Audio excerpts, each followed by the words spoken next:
Liar. Everywhere. On netrootsradio.com.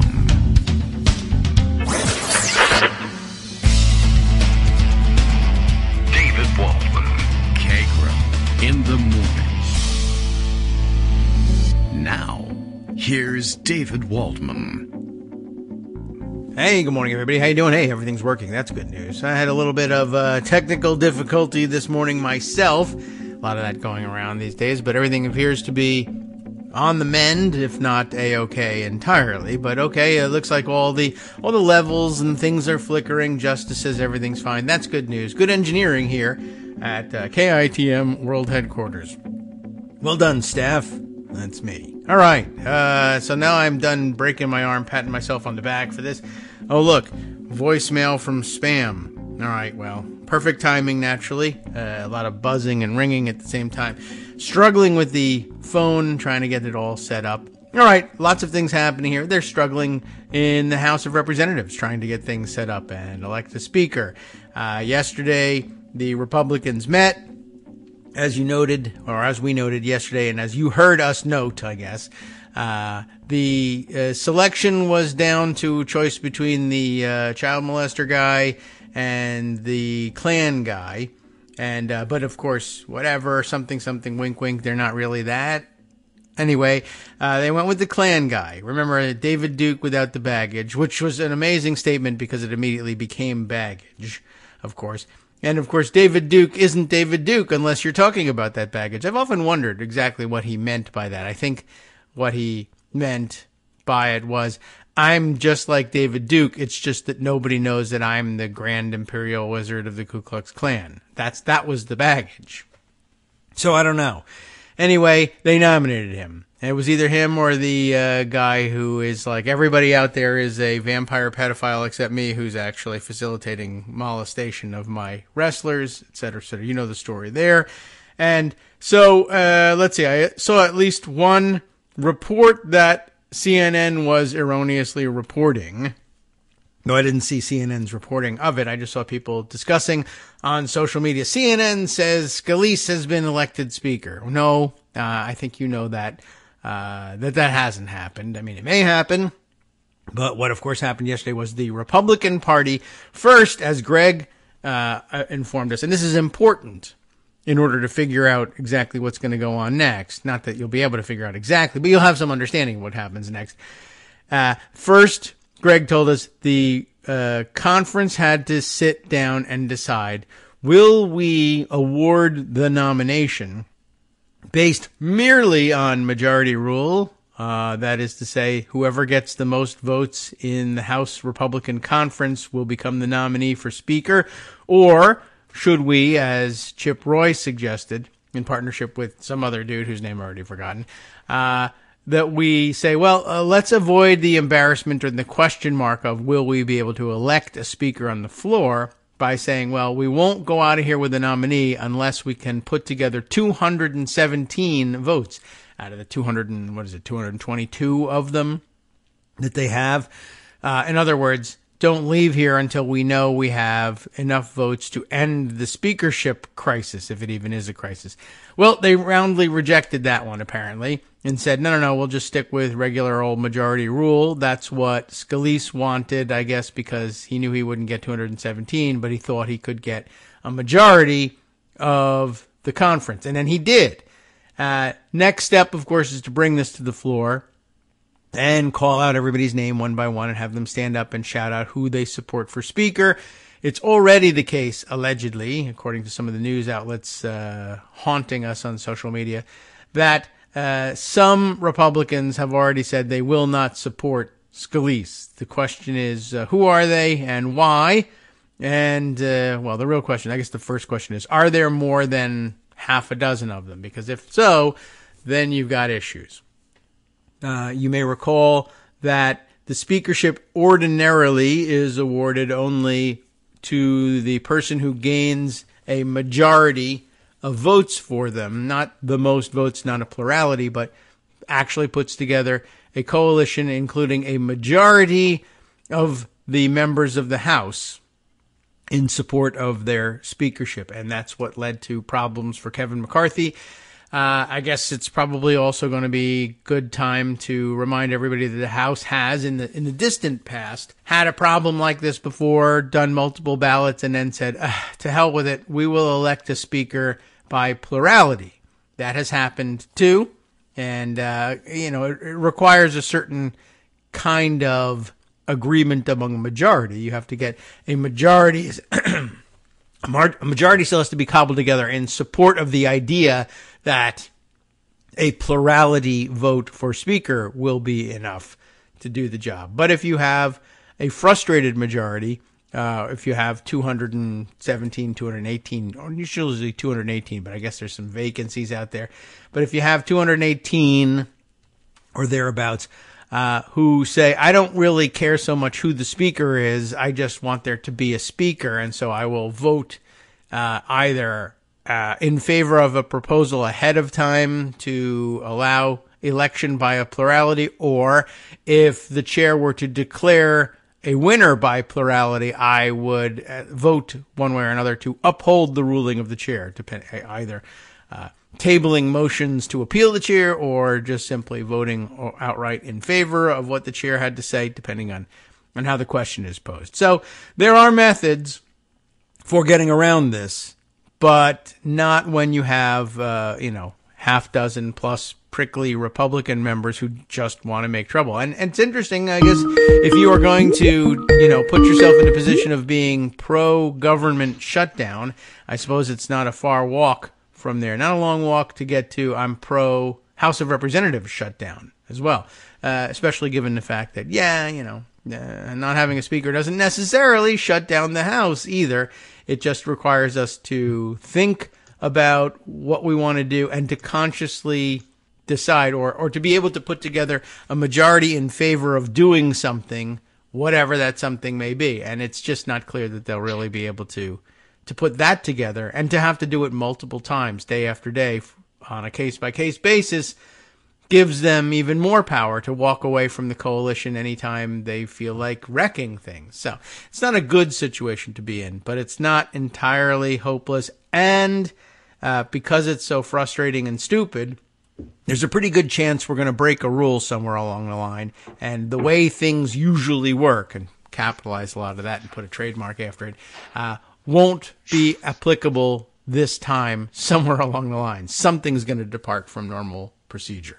One of those things would be having Greg Dworkin on and just continuing to talk as if he wasn't even there.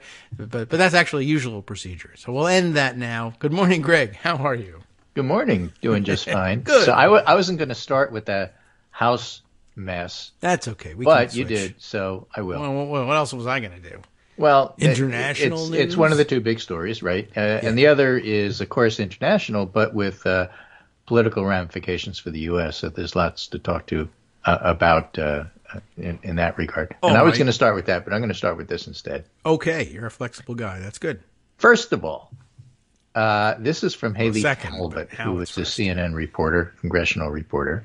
All right. And she's keeping a list of those Republican representatives who are on record, House representatives on record, of either saying no to Scalice because, for example, they want to vote for Jordan or they want to vote for somebody else, but they otherwise have said, I'm simply not voting for Scalice for various and sundry reasons.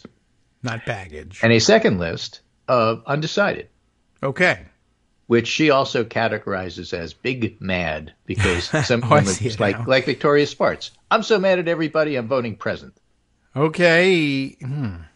What does that mean? I'm also retiring. I'm quitting this place, but not right now. I'm going to stay around to make sure that I do nothing. I'm present now, I have to but soon I won't be. Yeah. Huh. So that's the big mad category. I get it. But I've never heard of some of these people. No Scalice, I am absolutely not voting for Scalice. With bizarre reasons. There's a lot of them, or enough, yeah.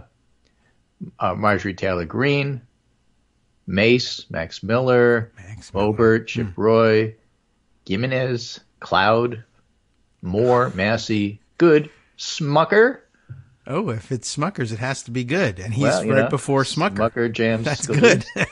I like that. Santos, who's also big mad, and Klein. So that's 13, I think. 1, 2, 3, 4, 5, 6, 7, 8, 9, 10, 11, 12. 13 are in the no Scalice, and in the undecided, Buck, Sparks, Lawler, Biggs, Nels, and Turner. So that's enough. We're talking here about a score of that's Republican House members, and Scalice can't afford to lose more than 4 if everybody shows up. Okay. Well, 4. Yeah. So, you look at the numbers and say, well, how narrow it really actually, this has grown since yesterday. And so he came out of that conference discussion. Yeah. And I learned, by the way, that the reason that the Republicans refused to call it a caucus goes back to some argument they had with Democrats in 1910 about some rules changes. Well, luckily they don't hold a grudge. Right. But in any case, all right, he simply doesn't have the votes to be the speaker. And, if you step back and look at the big picture, all right, basically what's going on here, and this should come as no surprise to you if you watched anything about the 2020 presidential election. Did I watch that? The that on Netflix? Republicans in the House refused to accept the results of a freely and fairly decided election. And that's why we're in this situation. This is part before the party. They're not a functional majority, is the point I'm trying to make. Certainly not functional. They are a majority because they have more votes than the Democrats, but they're not a functional majority. They can't pass bills, and not just because Patrick McHenry is temporarily acting pro-speaker, temporary pro-speaker, temporary. Yeah. It's because they can't get it together to vote out bills out of the Rules Committee, let alone on the floor. They can't elect a speaker. Why not? They are not a functional majority. And so given that that's the case, it is not unreasonable for Hakeem Jeffries to do what he did, which is to put an op-ed in the Washington Post and say, you know what? A bipartisan coalition is the way forward for the House. You don't have to elect me speaker. But here's the deal. You let me allow some bills to get to the floor that have bipartisan support, like, for example, the previous CR and the next CR, and, bills that need to be done with spending, and bills for Ukraine, and bills to help Israel, bills that are clearly bipartisan. You let me get those to the floor, and the Democrats will throw their weight behind whoever the Republicans want to be speaker. There will be a Republican speaker. You guys have the majority. But you just have to let decent bills get to the floor, that's all. And that's not a bad deal. And you might look at this and say, well, it's impossible. That doesn't happen. It's always with this group of Republicans who do not have a functional majority and can't literally, as we like to say, as Joe likes to say, function. They can't function. It's not a bad idea. Well, it's a thing. It's a way out. It's also, kind of what's required of the other party's leader at this point, is at least to hold that option out there and say, look at how reasonable I am.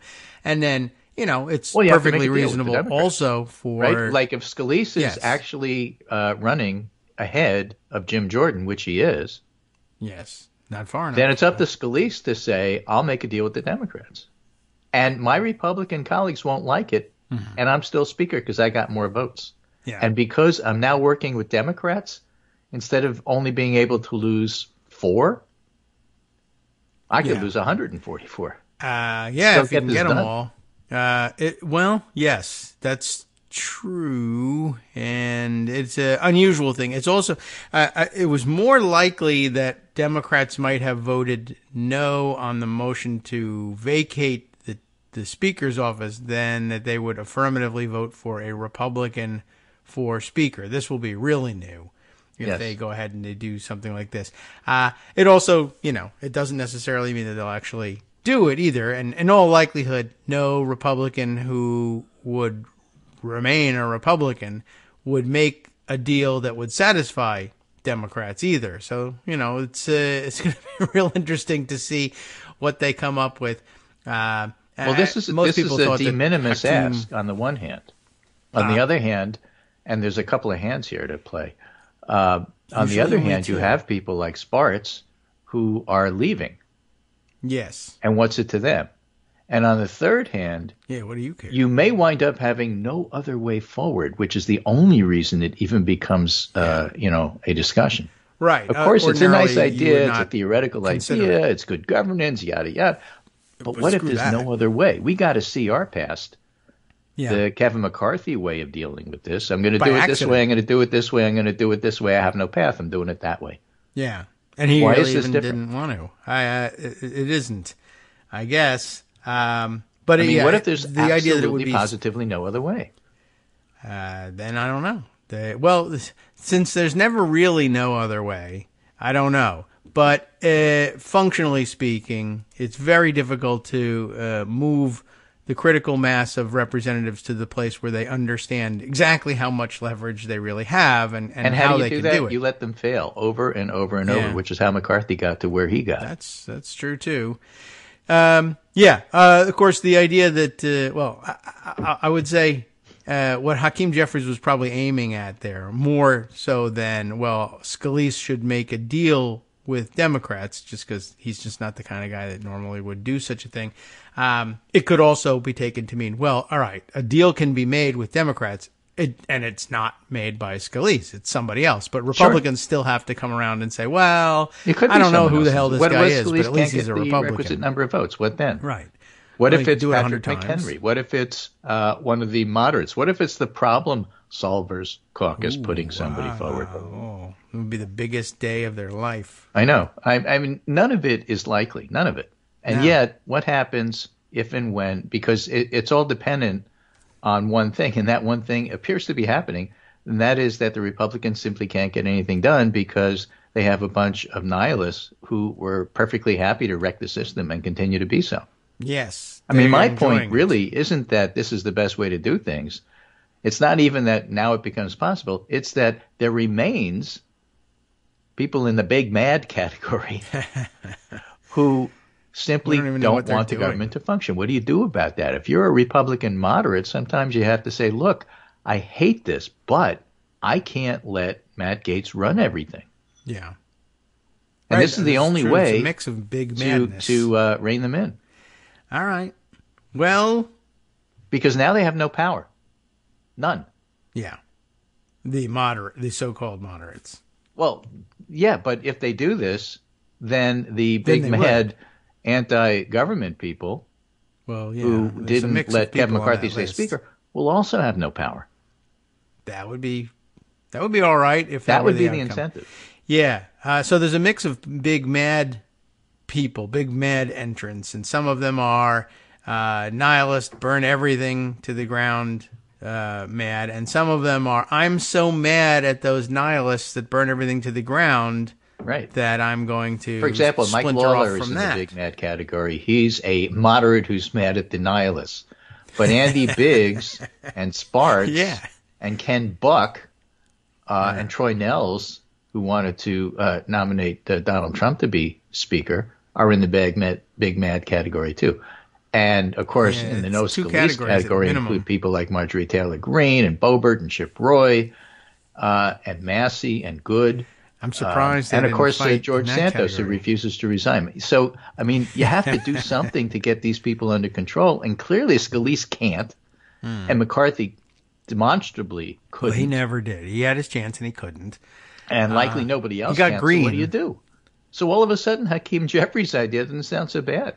Yeah, I mean, it's by comparison. It's not going to happen. Certainly. Don't get me wrong. It's but a dopey you know what? idea, It's not a bad idea. Yeah, and I like I said, I think there's a certain amount of posturing to it that's necessary. You can't just say, look, man, we're just all going to sit here and collect our paychecks while they F everything up. That's probably what's going to happen. But you got to say, and hear me out, the nihilists aren't posturing. Yeah. Well, there's that. Yeah, I mean, you got to suggest a way out, even if it's unlikely or not a very good one. So you suggest it. If they take you up on it, they take you up on it. And if they don't, you could say, look, here's a way out. You don't want to do that? Come up with something else. I'm listening. Mm-hmm. Yeah, that's the only way to appear reasonable at the moment, is to suggest this entirely unlikely thing.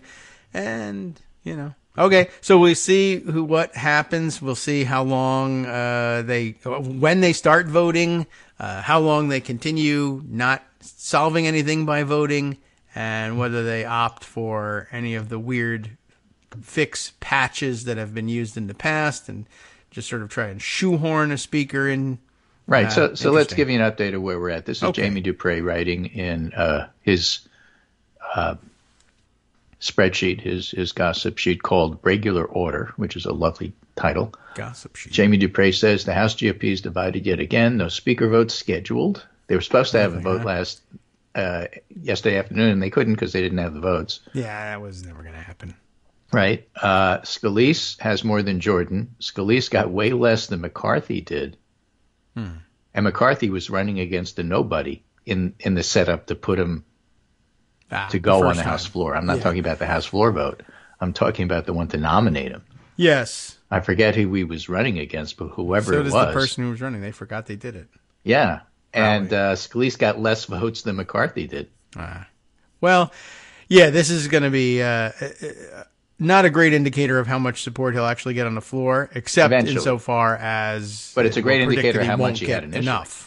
Right. There will be more because people will say, all right, I've lost the primary and now it's time to stick with the party. But now that they know that they're not going to get to the 217, 218, whatever it is that they need, it'll stay fractured. Usually, the books are closed. People voted. It was a close race for the nomination, but now it's unanimous among Republicans, or unanimous enough to go ahead. Now all bets are off. The more senior members were sitting around saying, I can't believe you didn't vote for the guy who we nominated. That's how it's done. Mm-hmm. And the junior members are saying, I don't know what you're talking about. Yeah, I told you There's who I was nothing for. in my candidate in the box notes that covers this.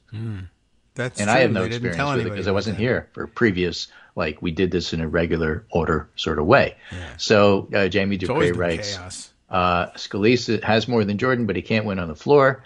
GOP lets Scalice twist in the wind. The House GOP conference is broken, and George Santos faces fresh calls to resign. And, of course, he's in the anti-Scalice category. And he basically said, I'm not leaving, and if you make me leave, I'll take everybody with me. All right. Which is great. Make him leave. Okay, so, this is really a tremendously difficult situation for the Republicans and for Scalice. The political playbook gossip sheet has, why you shouldn't write Scalice off just yet. And the Punch Bowl gossip sheet has why Scalice has such an uphill climb. And so there you have it. Nobody really knows. Nancy Mace, of course, is anti-Scalice, I think. I don't know where she is. Yeah, she was on that She'll list. only vote for Jordan on the floor, she keeps saying. Okay. Does that mean it depends on where she is? If I'm not on the floor, I'll vote for Scalice. But if I am on the floor, it'll be Jordan. And she's in the no Scalice category from Haley Talbot. So she'll only vote for Jim Jordan. She'll only vote for Jordan. And Jordan says, I'll nominate Scalice, and I want my people who voted for me to vote for Scalice. And Nancy Mace says, fine, I will only vote for Jordan. Yeah, great. It doesn't transfer. So, look at Hakeem Jeffries because, you may need it. This is not working. All right. I guess, Nancy Mace has staked out her position that gets her on television, and she's going to stick with it. I'm going to disrupt things. Until she gets something else. Now, here's the best one. She didn't get anything the first time. Eric Cortellessa reports, Jordan allies, he's a national political reporter for Time magazine, Jordan allies, in a bid to cripple Scalise's speaker candidacy, are sending around FEC documents that show Scalice has spent more than $500,000 through his congressional campaign account at D.C.'s Capitol Grill since 2011. Well, that's a lot of steak. That's a lot, I guess. And Jennifer Bendery retweeted that and said, LOL, Steve Scalice is losing his speaker bid over steaks at Capitol Grill. That would be the most this town way to go down.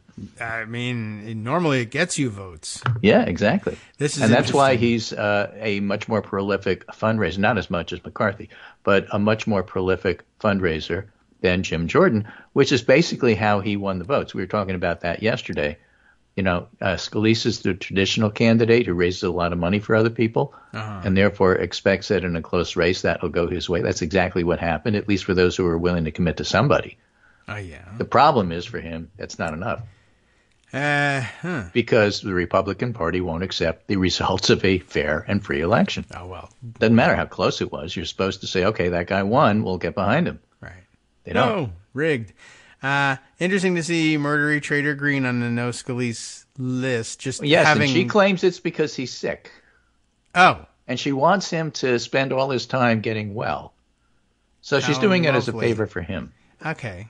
That's nice, I guess. I was wondering because, she signed on to the leadership team for undetermined, benefits. But wait. Nancy Mace says she's not voting for Scalice, and you know why?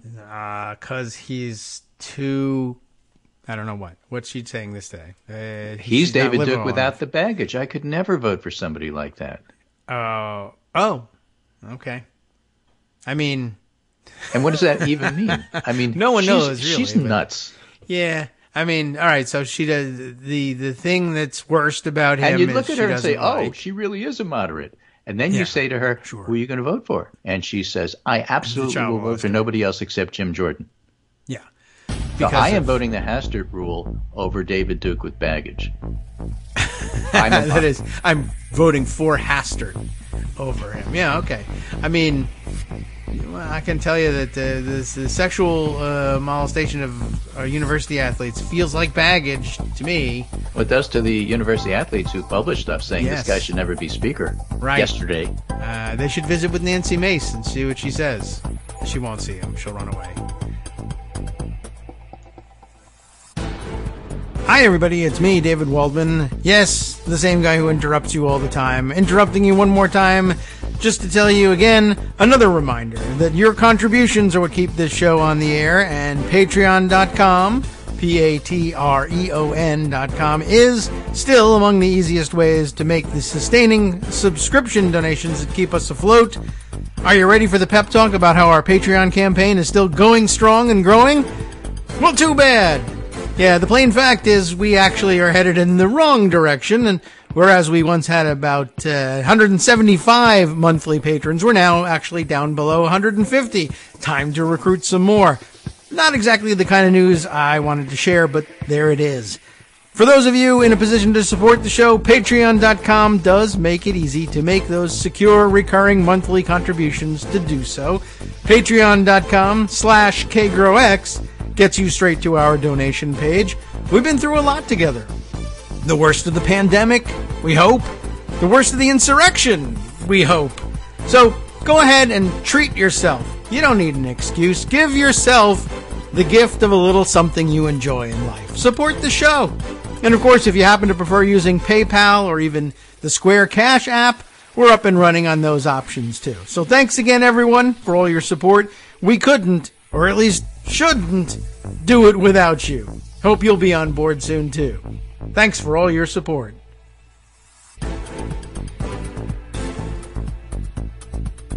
All right, welcome back now to the Kagro in the Morning Show here on Netroots Radio.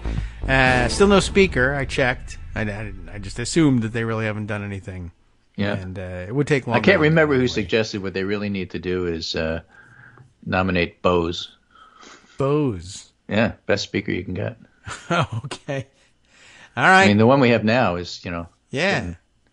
Getting nowhere. Tinny. So this is a really interesting piece. Is there an actual I'm not Mr. endorsing Bose? it. I'm just saying it's really interesting. By D. Stephen Voss in the Missouri Independent. Well, Missouri. And it's entitled Saddling Steve Scalice with David Duke's Baggage. And it's a story about how that all came to be. All right, yeah. Well, I'd like to know the backstory if there is one. And he writes, almost as soon as Kevin McCarthy lost his position as Speaker of the U.S. House, attackers pivoted their artillery toward Majority Leader Steve Scalice, an obvious candidate to replace him. Scalice's detractors loaded their cannon with the same ammunition fired at him 9 years ago when Scalice sought to become GOP whip, and it exploded like scattershot over social media once McCarthy gave up. The attack trending on ex-Twitter went something like this. Scalice describes himself as David Duke without the baggage. He's associated with Duke, and he attended a white supremacist conference. And here's my fact check on that narrative. It's partly false, broadly misleading, and insofar as it's supposed to make Scalise sound distant and distinct from his Republican competition, entirely unfair. Oh.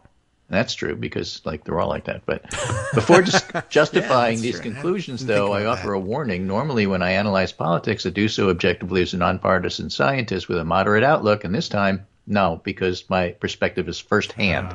Science. I covered student government at Louisiana State University when Scalise cut his teeth as a novice politician. Oh. I worked in the Louisiana State House during the rise of David Duke, who was a former Klan grand wizard once pictured protesting in a Nazi uniform. Mm-hmm. Duke registered Republican so he could win a suburban House seat, then ran for Senate in 1990 and governor in 1991 in Louisiana, both times winning among white voters but losing the election. I covered Duke's campaign as a reporter, watching his legislative career as a Democratic aide, and analyzed his voting support as an academic. So what's wrong with this accusation? Let's start with Scalise's association with Duke. Here's the tangible connection. Duke campaign manager Kenneth Knight lived in Scalise's neighborhood, and they were on friendly terms. Aha! That's it. Oh. There's no record of Scalise and Duke meeting, no record of them sharing a stage or being in the same organization, no record of Scalise praising Duke. When asked, Scalise condemned Duke's bigotry. By that standard of guilt, I probably have more personal association with Duke than Scalise, because at least one close friend and a distant family member helped post in Duke's campaigns. And I once rode in a car with him. Oh, well, you shouldn't have done that. And then describes Duke as being a fascist, just like you'd think. But what about Scalise's alleged appearance at a racist conference organized by Knight, Duke's campaign manager? Yes. The same guy treated as credible when describing their friendship suddenly becomes untrustworthy when denying the allegation. Knight, corroborated by his ex-girlfriend, says Scalise appeared at an unconnected neighborhood association meeting earlier in the day. Aha. Now, who's considered more believable than the conference organizer on this question? An author for the Klan-associated Stormfront, writing under a pseudonym, whose piece called Scalise's presentation part of the conference. But not even this disreputable character managed to dredge much racialist content from the legislator's policy talk. So Scalise accepted a shady acquaintance's invitation to speak briefly about domestic policy before a civic association in a hotel he should have known would later host a white supremacist conference. So that's how he, that's the facts as this guy sees it. Okay. Now, it lacks zing, he says, but that's actually the story reputable news outlets have reported. Okay. And finally, what about the claim Scalise describes himself as like Duke? Yeah. Using present tense is deceptive because even if true, the story dates back to the mid-90s. The charge is that young Scalise described his platform as similar to Duke's during a personal conversation with fellow LSU alum Stephanie Grace. Grace is a reporter. Apparently neither recorded nor published the statement, and she trotted it out many years later going from memory. I know, Stephanie, don't question her truthfulness, but the phrase is a distant recollection from a novice reporter, one horrified by Duke. It can't validly be considered a Scalise quotation. We have no way to evaluate the words, let alone what else he might have said to clarify them. And of the attacks against Scalise, this one strikes me as the most unfair. Having studied Duke and his supporters, I can tell you what Duke was promising in the 90s differed little from what Republicans say today. Well, that's actually the point, but okay. And if Scalise stands out, it's only because he's from Duke's turf and aware of the similarities. Duke was astonishingly good at parodying Reagan and Bush conservatives. He did occasionally lift the hood, such as when he was at a press conference and shot back at a hostile reporter, "Are you Jewish?" It's interesting that that's referred to as lifting the hood. I think it's fully donning the hood, but okay. Right. Duke drove both journalists and establishment GOP bonkers because his campaign rhetoric sounded so normal. They struggled to make the case he should be repudiated, much as reporters flail today when trying to advertise Donald Trump's flaws. The one thing Duke's critics could throw at him was the baggage, his awful past, but it wasn't working, and one reason we didn't have much to offer. So to document Duke's outlandish racial ideology, I spent hours in a dusty library basement photocopying broadsheets from his National Association for the Advancement of White People. Eventually, the baggage caught up and Duke's star fell. His entry in the 1992 Republican presidential nominating contest flopped, even in the Deep South. All right. The other reason attacks on Duke past failed, though, is voters wanted to hear about the present. Duke spoke for lower status whites who lacked a voice until, just like George Wallace did, until mainstream politicians figured out a way to represent that constituency. It would be open to demagogues with Nazi sympathies and clan affiliation. So eventually, the political system delivered by transforming the GOP, from Ross Perot through Newt Gingrich, Tea Party movement, and now what we have today. So given the current state of the GOP, exactly what sin did Scalice commit? It was having the wisdom to sense and the foolishness to articulate where his party was headed. Yeah, okay. That's an interesting way of coming around at the end. But yeah, that's an interesting point. I don't think I've ever heard anybody actually describe the provenance of the supposed reference to David Duke. Just that. So I thought that was a really excellent piece on the backstory. So, make up your own mind. Okay. I mean, I still think don't vote for him. There you go. This is my advice to you if you're from Louisiana or anywhere else if you're voting for Speaker. The emerging Republican majority guy, Kevin Phillips, died. Oh, okay. And that is this and this is that. So if you're saying, well, it really doesn't matter because the Republican Party is who they are and they became that way. And David Duke would feel at home and the GOP would be uncomfortable with him, but not as voters if they voted for him. That would be, MAGA.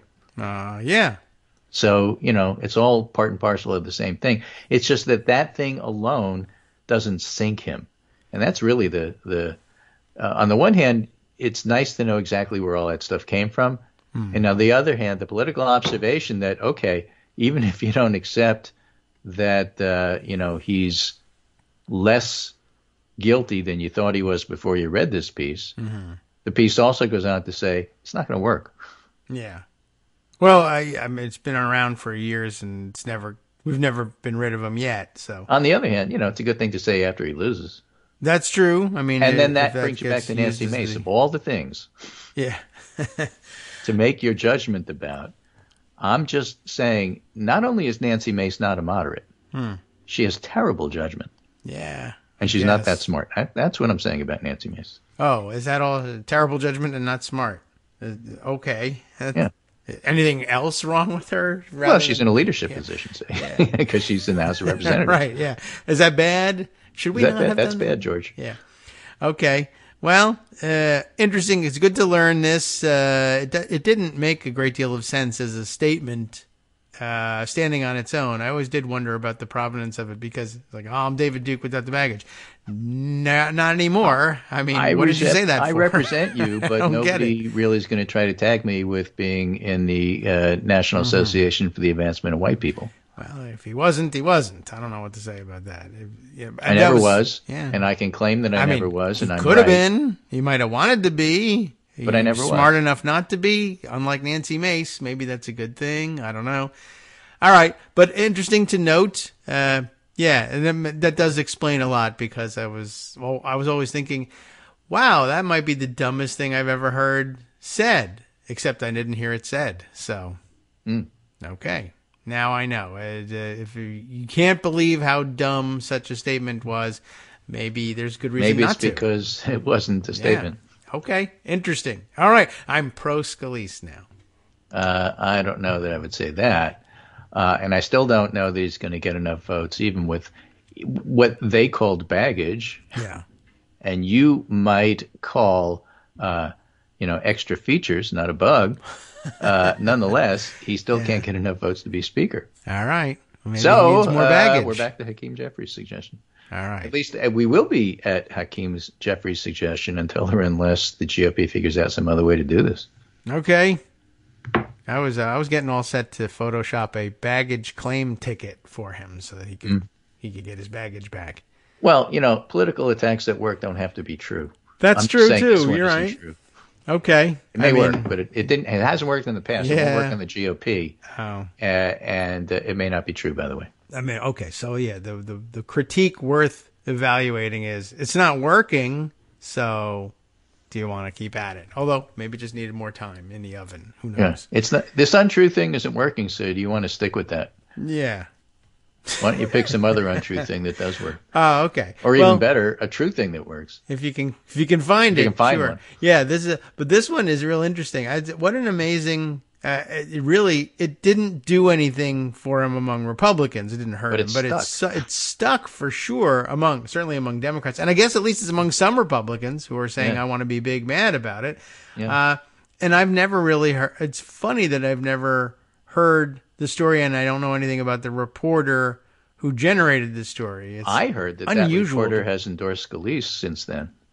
No. And really wasn't so offended by what he said, but I don't know what that means. I don't know either, or whether it's true for that matter. But it is really interesting. Usually that's the sort of thing that and hearing that story, by the way, is what got me looking.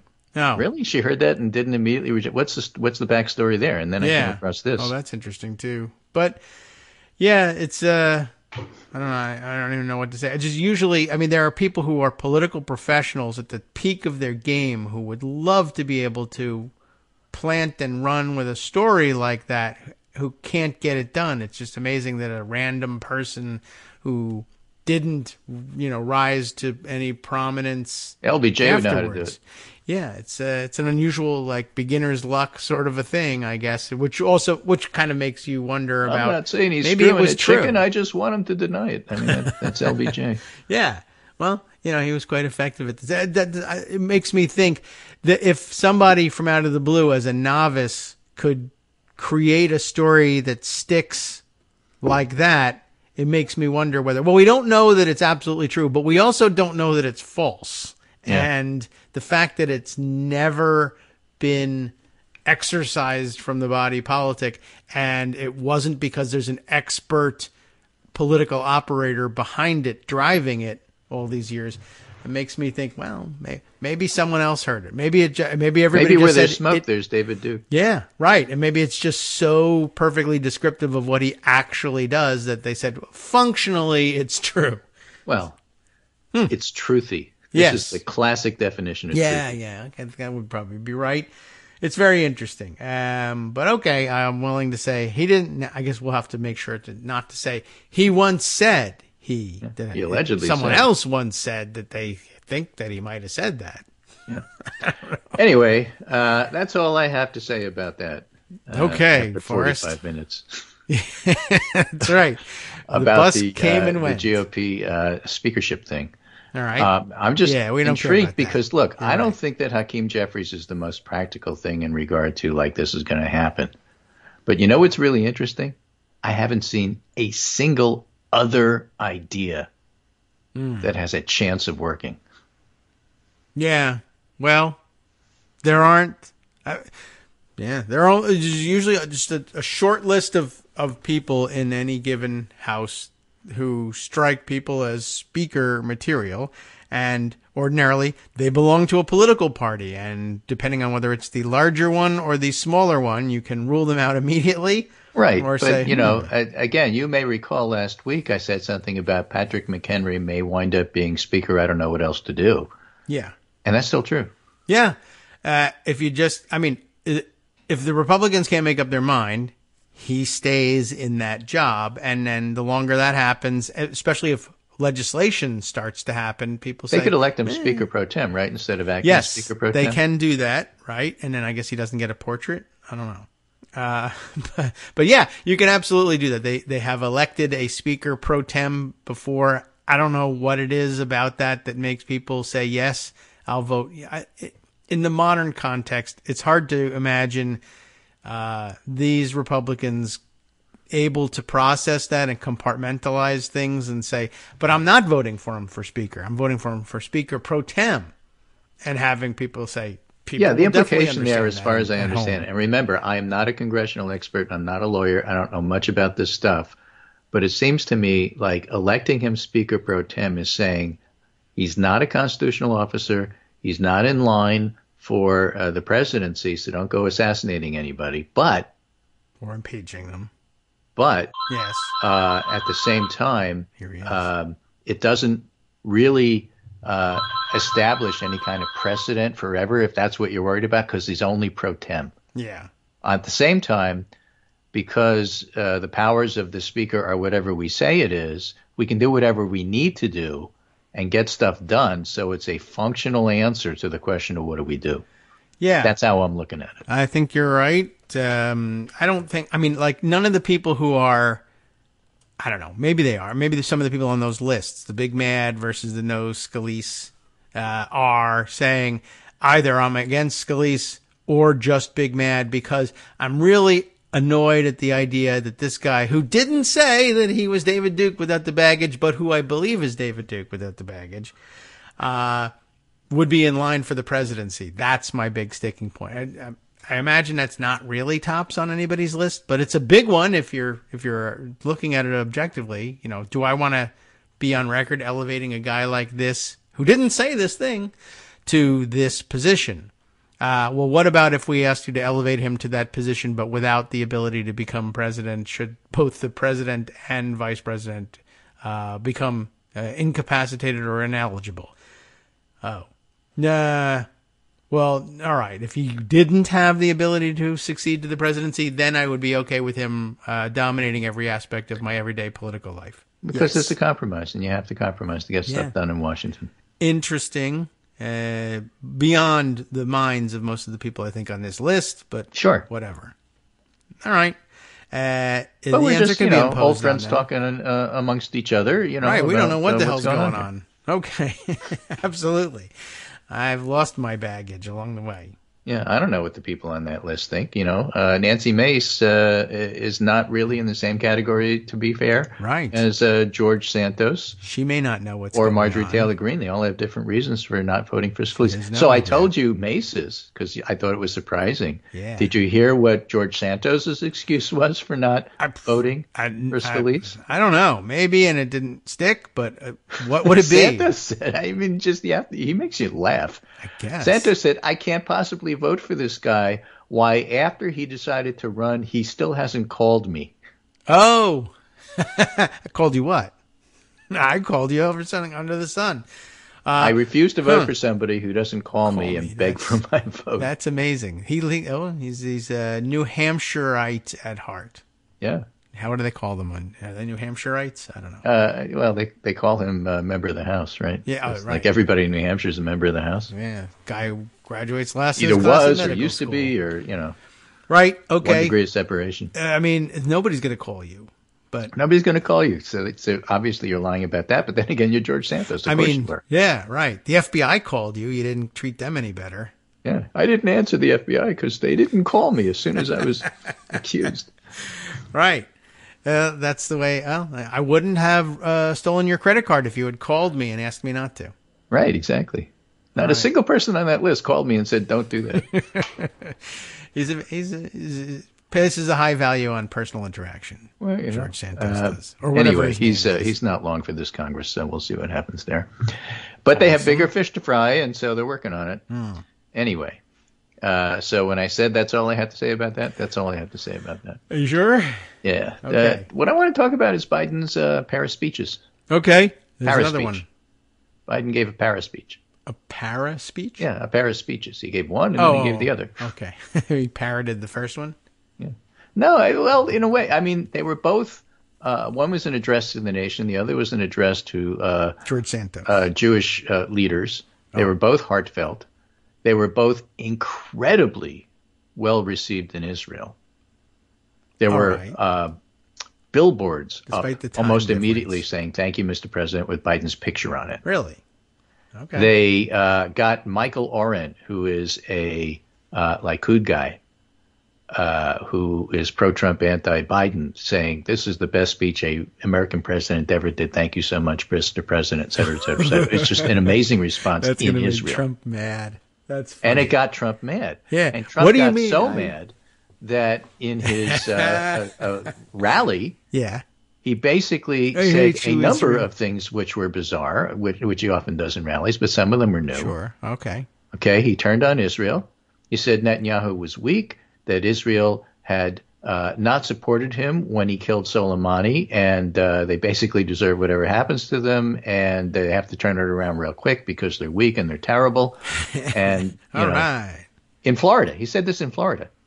Why are there? Are the Jewish voters in Florida? I think there are Jewish voters. Okay. In Florida. Yeah, there are a few. That's what can I tell you? He's an impatient guy. That's the most childlike reading of him possible, and he lived up to it right away. I didn't even know.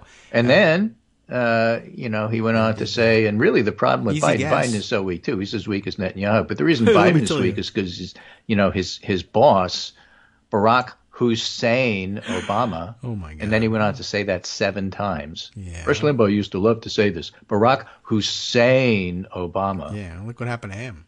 Yeah. Well, anyway, so yes, it got under Donald Trump's skin. Amazing. Got under his collar. And he just went nuts. And collar. All right. In fact, George nuts. Conway saw that. He continued to be nuts. And wrote a piece. Already. I think it was in the Messenger. I don't have it in front of me, but it was along the lines of, you know what? We really need to do psychological warfare on Trump, and it's just so easy. Yeah. All you have to do is make commercials challenging him that he's dumb, that he's not very rich, and that he's not really good at anything. And he'll just blow up. He'll explode. He'll just go crazy. And I think it's really important to do this because, he deserves it. And I think it was based on watching how he responded in that rally to the fact that Israel really liked what Biden had to say. I think this would be terrific. I mean, I love saying things like that about him, especially if other people pay for it. That's tremendous. I think they should pay me directly. I'll continue to say these things. But what a irony it would be if, in the end, it actually is enough and always was enough to merely be anti-Trump. And, you can't just be against Trump. You can't just be anti-Trump. You got to have a positive agenda. Well, okay, I understand where you're coming from, but watch this. Trump, you're dumb and not very good. I sink my own campaign. I found the piece. It was in the New Republic. Oh. How to Make Trump Go Crazy, according to George Conway. The Never Trump lawyer says Democrats need to wage psychological warfare on the former president, and he has an idea on how to do it. All right. I mean, it's an old idea. Everybody has kind of understood that. It took me 10 seconds of thinking about, you said Biden gave the best speech ever. That's going to make Donald Trump. I had no idea the rest of this was hanging out there. Yeah. I just said, that's going to piss off Donald Trump. And it was absolutely right, and it already happened. Oh, you let that hanging curveball up there? Let me take a swing at it. Exactly. Lay off the high ones. I like the high ones. All right, well, strike out. Conway went on to say that beating Trump requires the media to show America who Trump is. I disagree with some of the critiques you hear, I think predominantly from the left, about you don't give him oxygen, you don't give him airtime. No, you give him more. Show everybody the crazy. Now, if you're going to be selective about what you show, like you try to clean it up to make him look coherent, do the opposite. Only play the crazy stuff. Yeah, I mean, I'm on board with that. To me, an hour loop of him, talking about ramming the ramparts and taking over the airports is enough. Yeah, that sort of thing. Okay. Or, again, the thing is, that he criticized the fact that hummus attacked Israel. Hummus. Did he say hummus? Yeah, he did. Okay. I didn't even realize that. Yeah, that Charles Gaba said that's ridiculous, but at least he didn't attack Kabul because, that was in Afghanistan. Yeah, right. They were the ones who took over the airports anyway. So, wow. that all of that is out there. Good, fine. This is a piece from J.B. Last in the Bulwark, Never Trumpers. Biden gets October 7th right. Okay. Another crisis, another solid response from Biden. And he starts listing some of the stuff that Biden has done since the attack. Okay. At least since the attack started, since a lot of it is ongoing. Here's what Joe Biden has said and done since the 10/7 attack, starting with this initial reaction. He was on the phone with Israeli Prime Minister Benjamin Netanyahu. And by the way, I should say in context, people like Tim Scott running for president and all the other idiots and morons who were saying, he hasn't tweeted anything. He's not doing anything. He's probably taking a nap. That's what Stephen Miller said. There's a lid on the rest of the day in terms of the president's activities. Oh, that means he's taking a nap. No, that meant he was taking a nap when Trump was president. What it actually means is he's in the Situation Room and on the phone with world leaders. Working. So he's not available for questions from the press. Right. Trump was skipping work to tweet. Yeah. So here's what he did. He was on the phone with Israeli Prime Minister Netanyahu within hours. After vowing to provide Israel with whatever it needed, Biden spent the rest of the morning in constant contact with his national security team, including Lloyd Austin and Bill Burns, CIA director, spoke with Jordan's King Abdullah, spoke with Cory Booker and Dan Goldman, representative from New York, both of whom were in Israel at the time. Over the next 48 hours, repeatedly reconvened his national security team. Biden called Netanyahu again on Sunday, but Netanyahu told Biden Israel had no choice but to unleash a ground attack. Biden lodged no objection, according to Axios' Barak Ravid, although since then he has said that he also spoke to Netanyahu about making sure that the rules of war were followed, which means don't target civilians, etc. Give them a warning. Yesterday, now, I'm not arguing about whether that's enough or not enough. I'm just saying that was part and parcel of what he told Netanyahu. Right. Okay, I see what you Yesterday, Biden pledged to work with Israel in every aspect of the hostage crisis. In the afternoon, Biden convened a call with the leaders of the UK, France, Italy, and Germany. So the five of them then did a declaration. I don't know if you saw that, about condemning what happened. The day after the attack, Biden ordered the USS Gerald R. Ford carrier group to the area. Then he put out another statement. Then he had a speech. Then he had this discussion yesterday with leaders from the Jewish community in America, and told some poignant stories. He says he brought his kids and his grandkids to Dachau, and he just wanted them to understand what was going on here. Lots of interesting stuff. And then J.V. Last goes on to say, thank you. Here are some things Biden didn't do. All right. He didn't tweet out threats. He didn't call people dogs. Yeah, that's true. He didn't alienate any of our allies. He didn't endorse war crimes. He didn't criticize any of his domestic political opponents. So just objectively speaking, yes, is there anything more you could want from an American president at a moment like this? Because if there is, I can't think of it. Joe Biden's done the job about as well as anybody, Republican or Democrat, could have hoped in this moment. I don't expect Biden to get much credit for it from either voters or elected Republicans.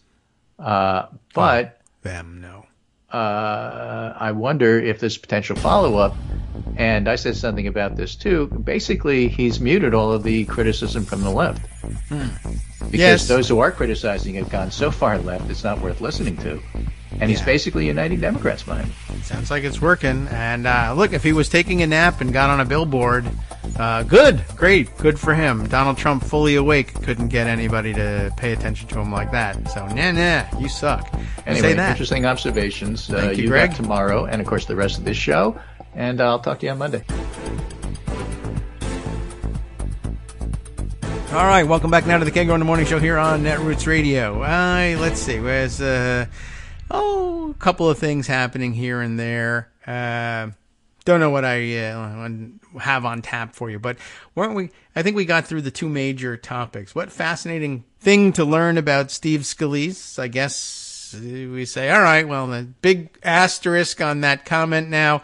But then again, he's a pretty despicable person generally. And I don't feel terrible about the fact that this has been done to him. But, all right, I guess I will keep in mind, I'll be able to bear in mind that this is not a thing that you're supposed to be able to credit him with actually saying. Now, if you are going to wink, wink, David Duke without the baggage, asterisk, then I guess that's acceptable. Nothing you can do about that. Sorry.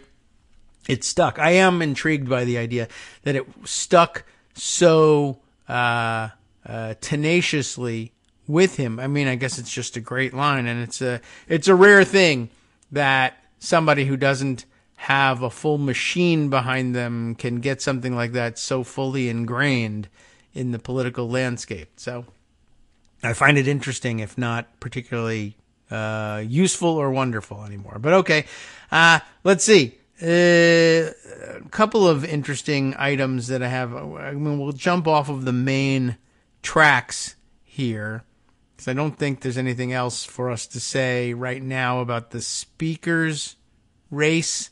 We're just going to have to kind of wait and see. So other bits and pieces of news that have been floating around and we haven't had a chance to share yet, but which we'll do now.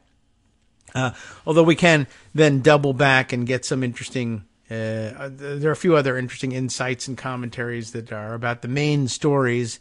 They just don't. They shouldn't stand in the way of some of these other smaller things that have been waiting to get used. Like, for instance, down in Texas. This is an interesting development, I thought.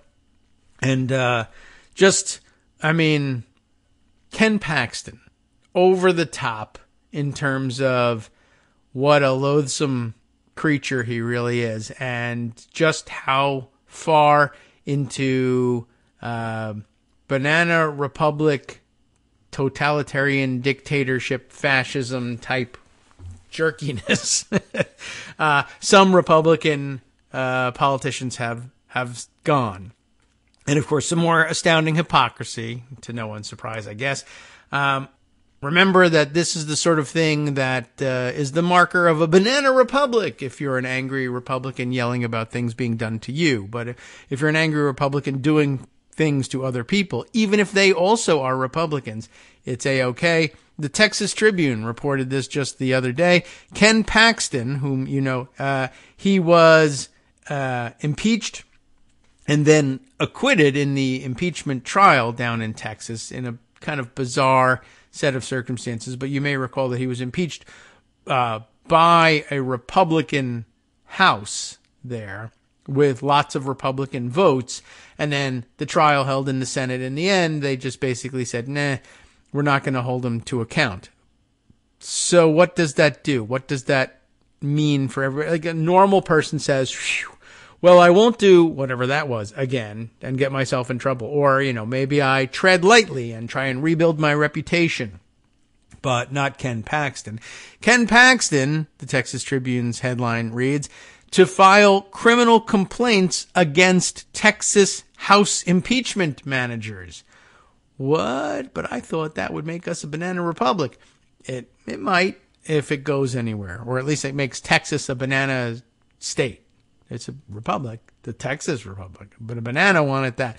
And the new flag of Texas is they're the lone banana state. And they replaced that star with a big giant banana with Ken Paxton's face on it, or Ken Paxton in a banana suit. Look, we're all trying to find the guy who changed this from the hot dog meme. Okay. Texas Attorney General Ken Paxton said, in the subheader tells us, said he will file criminal complaints against the group of state representatives who led his impeachment trial. Now, that by itself sounds kind of outlandish and crazy, and it is. But there's always something in there. It's almost never the case that these guys just go completely bonkers and say, the crime is impeaching me. There's a kernel of something in there. Donald Trump is far enough gone that he would just say, I'm filing charges against you because you impeached me. But Paxton, has accused the lawmakers of violating a state law by releasing his personal information in the process of putting forward their impeachment.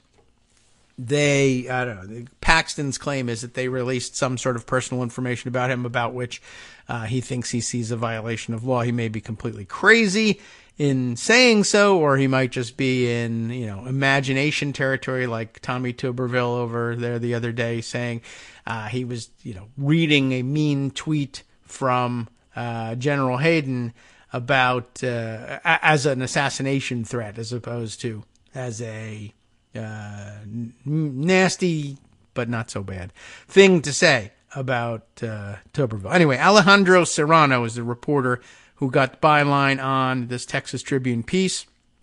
Credit where it's due.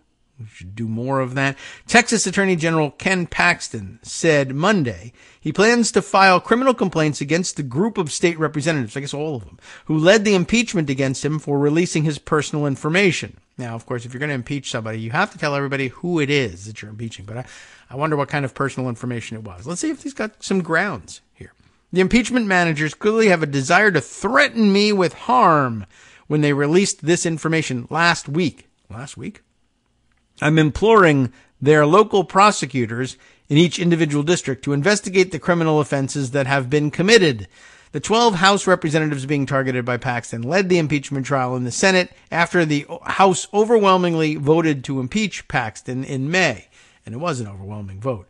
That's why the acquittal was so strange. Last month, the Senate acquitted Paxton of 16 articles of impeachment that alleged corruption and bribery.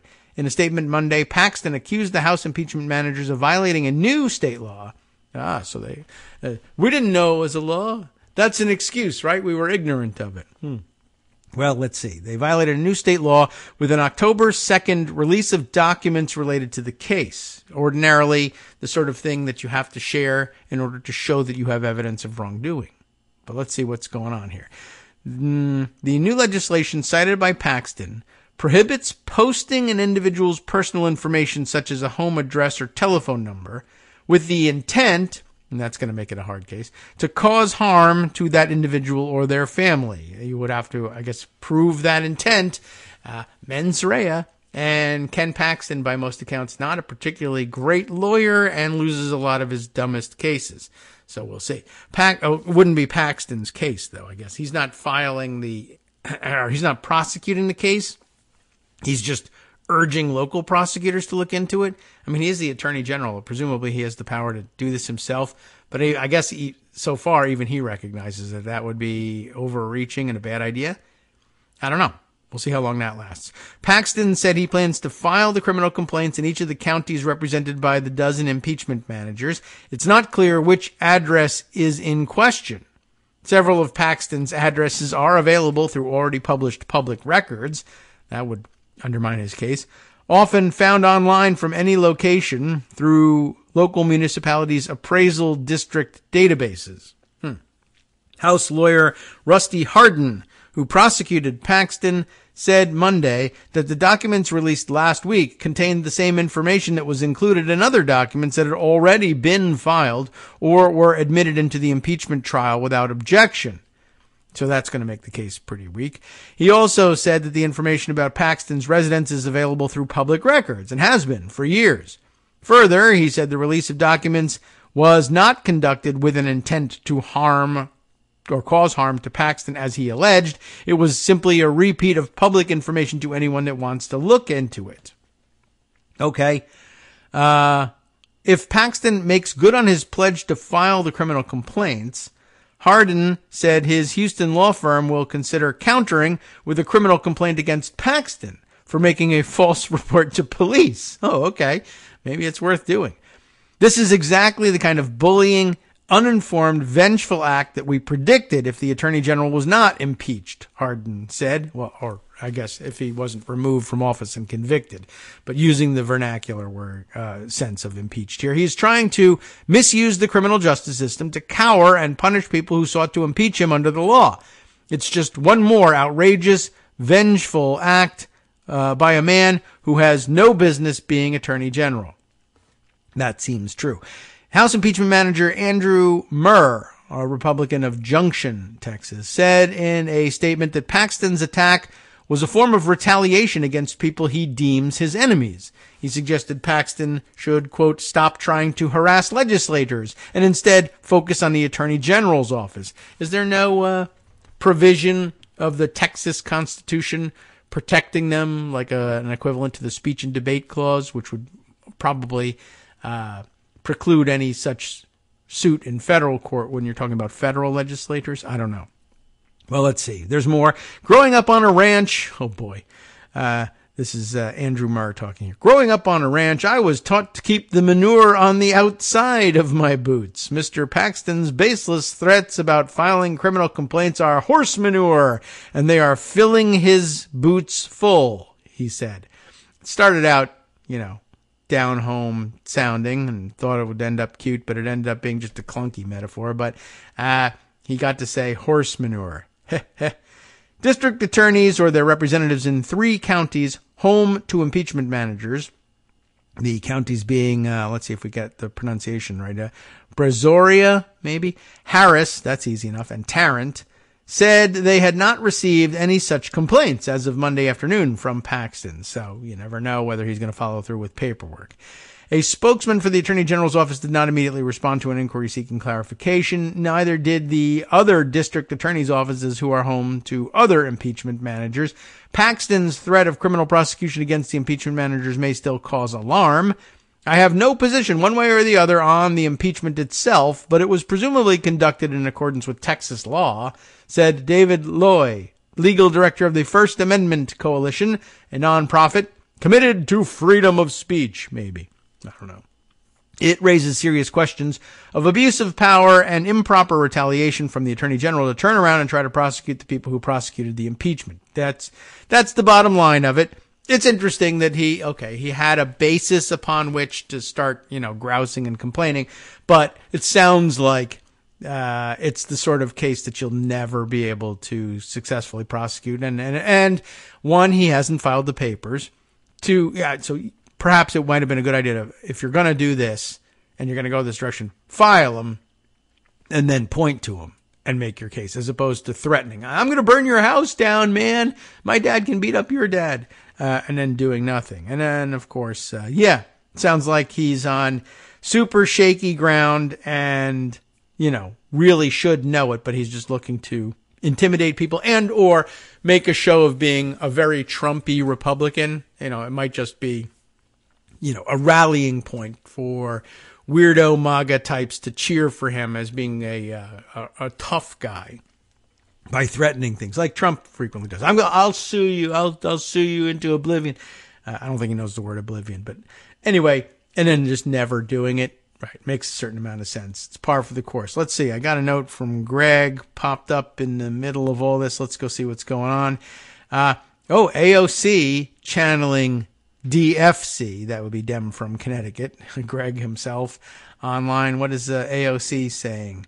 And where? On Twitter? Probably.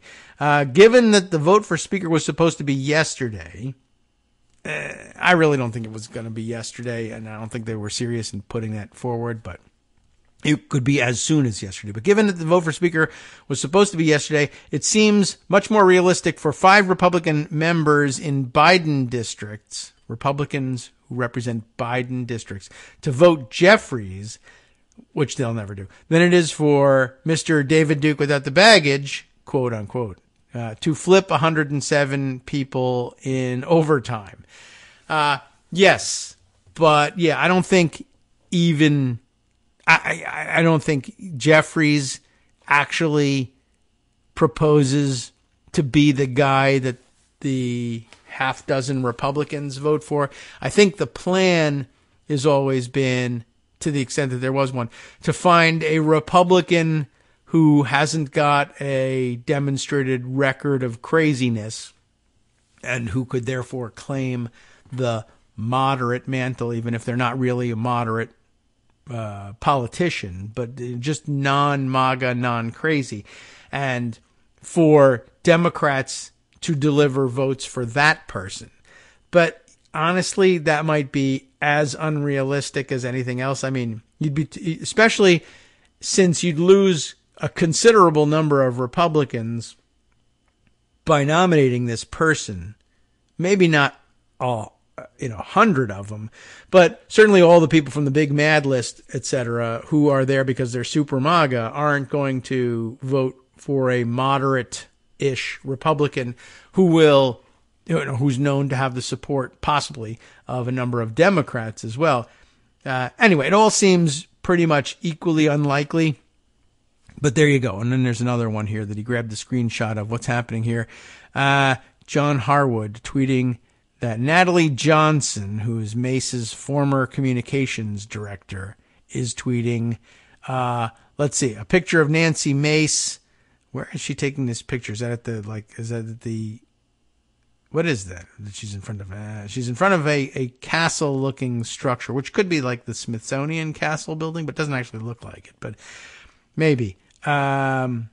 And saying, I'm not going to bend the knee to D.C. And then Natalie Johnson saying, lady, you bought a multi-million-dollar home on a block from the Capitol within 6 months of getting elected, and then lied to the press about living in your office. Please. Oh, that's interesting. So pulling the old, I'm so frugal, I'm living in my office scheme, which has always been odd to me because it's actually stealing from taxpayers and living at taxpayer expense and passing the burden of keeping your office clean and supplying you with water and heat and et cetera, all of that for free on the taxpayer dollar. But anyway, as it turns out, she had a multi-million-dollar, a block from the Capitol, multi-million-dollar home. And they're all going to be multi-million-dollar homes if they're of any size and they're anywhere near the Capitol. So anyway, there you go. That's on the record, too. Nancy Mace, kind of painting herself into a corner. I'm cool with that. Let's get rid of her. Okay, let's see. Other things worth discussing today that might be of some value to you. Let's see. How about this one? An Associated Press article just under general griftiness and corruption. Who's the byline here for? Brian Sladesco, if I'm pronouncing that correctly. Brian has this piece for us. How Trump's MAGA movement helped a 29-year-old activist become a millionaire. The 29-year-old activist in question, I guess, I thought he was older than that, Charlie Kirk of Turning Point. And he's kind of outgrown the youth movement thing here. And so he's decided it's time to start stealing enough money for me to live a life of luxury elsewhere. Still be involved in Turning Point, but just doing it from a multi-million-dollar mansion, I guess, instead. So here's the scoop. Charlie Kirk's $4.75 million Spanish-style estate. Spanish style? How dare you? Outrageous. In this country, we have English-style estates. It's tucked away in a gated Arizona country club that charges nearly $500,000 for a golf membership. Trump is now saying, I got to up my game. It boasts a guest casita, his estate does, a resort-style pool. I guess maybe that means like an infinity pool, or maybe just a very large deck with cabanas, and striking views of the Sonoran Desert. The Make America Great Again political movement has been lucrative for Kirk, the 29-year-old, I guess he's still 29, or lying about it, CEO and co-founder of the conservative youth organization Turning Point. The nonprofit rocketed to prominence by latching onto Donald Trump's 2016 campaign and has raised roughly $250 million since. Much of it spent cultivating conservative influencers and hosting glitzy events. It's a lifestyle grift for him. He learned from some of the best. The organization's also enriched Kirk and his allies, according to an Associated Press review of public records, which found top Turning Point officials collected pricey salaries, enjoyed lavish perks, and steered at least $15.2 million to companies that they, their friends, and associates are affiliated with. Okay, but for all that money, the group has struggled to help Republicans win general elections, which is what they're supposed to do. Now, that's particularly true in Turning Point's adopted home of Arizona, where its slate of deeply conservative and deeply BS candidates in the longtime Republican stronghold lost statewide races last year, among them Carrie Lake's unsuccessful bid for governor. She's now, of course, in the process of making an unsuccessful bid for the Senate. And it doesn't really matter whether they even have an election day. She's just going to claim to be the winner anyway, no matter what the outcome. Now, as its leaders age out of the youth movement, they are attempting to leverage Turning Point's connections and fundraising might to branch out.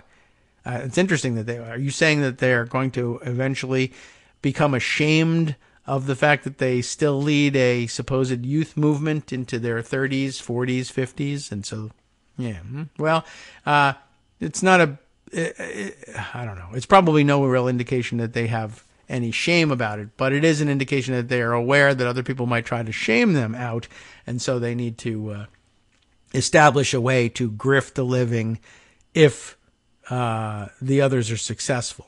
So, okay, how are they branching out? Ahead of the 2024 election, they are pitching a $108 million Get Out the Vote campaign. Wow.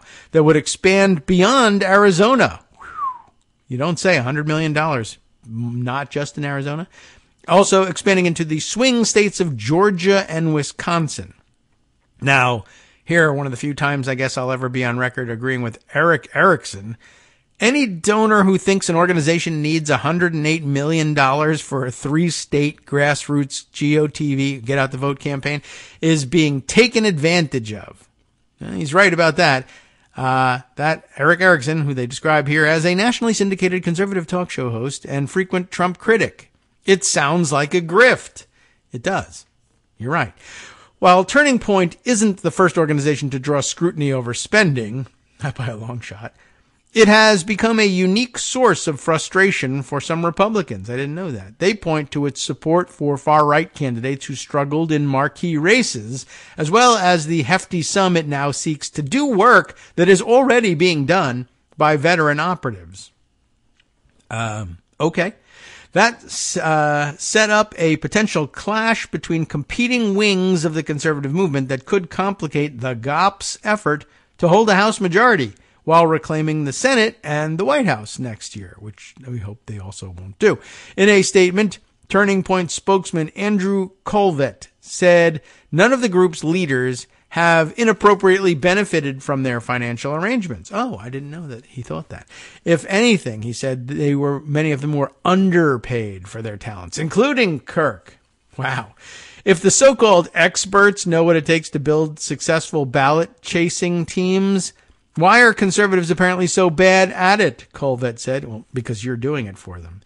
Why are we getting lapped by progressives in spending and in get-out-the-vote operations in key states and counties?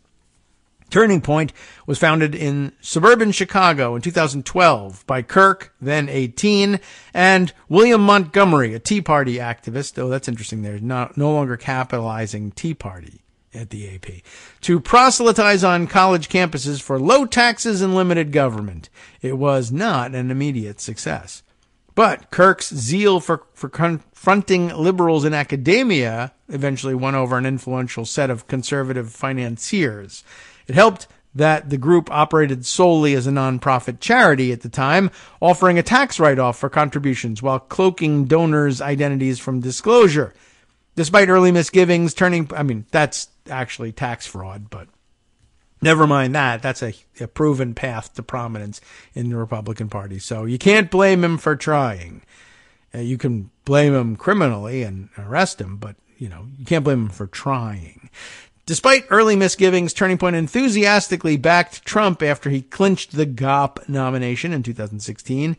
Kirk served as a personal aide to Donald Trump Jr., the former president's eldest son, during the general election campaign. Soon, Kirk was a regular presence on cable TV, where he leaned into the culture wars and heaped praise on the then president. Trump and his son were equally effusive and often spoke at Turning Point conferences.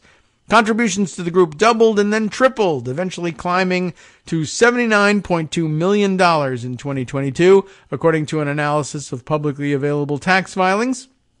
The group states that it now has a presence on nearly 4,000 high school and college campuses, because they're groomers. Wink.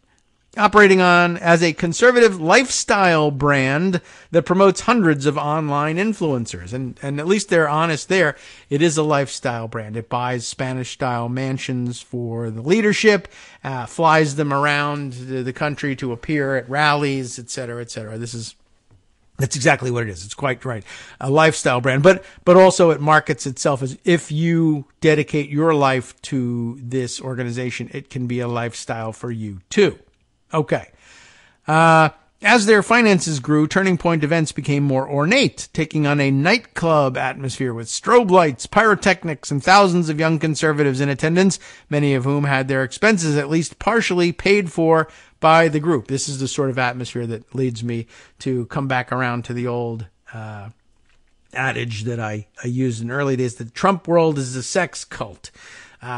Yes, there's a lifestyle, financially oriented lifestyle brand attached to it. But for young-ish people, particularly high school, college age, and early 20s, among conservatives in particular, I think that the lifestyle is about more than comfort. I mean, you can be comfortable and survive anywhere. At that age, crashing on people's couches is enough, as long as you're doing something interesting. But the lifestyle, the brand, like a Spanish-style mansion, gated community, resort-style pool, et cetera, for that age group, it's among conservative men in particular, that's supposed to be a chick magnet. I have this kind of money. I have lived this kind of lifestyle. I drive this kind of car, et cetera, et cetera. Don't you know that, the conservative approach to things is